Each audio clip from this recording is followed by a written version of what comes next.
ભરતી મેળા સામે કેતન ઇનામદારનો બળાપો રાત્રે 1:35 ધરી દીધું રાજીનામું ઈમેલ મારફતે મોકલ્યું રાજીનામું જેને એની પાછળ પૂરેપૂરો ભોગ આપ્યો છે આજે વિશ્વની મોટી પાર્ટી બનાવવામાં દરેકનું યોગદાન છે એમની અવગણના કેમ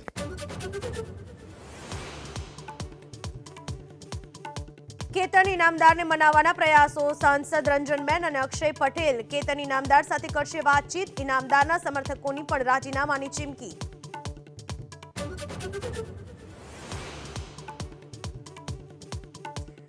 પૂર્વ ધારાસભ્ય હિંમતસિંહ પટેલ લડી શકે છે લોકસભાની ચૂંટણી અમદાવાદ પૂર્વ બેઠકથી રોહન ગુપ્તાના બદલે હિંમતસિંહ પટેલ બની શકે કોંગ્રેસના ઉમેદવાર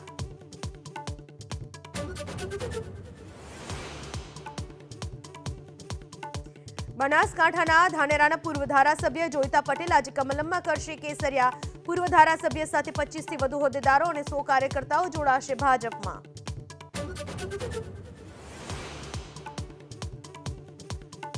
ઘોષણાપત્રને લઈને 1 કલાક બાદ કોંગ્રેસની વર્કિંગ કમિટીની બેઠક ઉમેદવારોની ત્રીજી યાદીને લઈને સાંજે કોંગ્રેસની કેન્દ્રીય ચૂંટણી સમિતિની બેઠક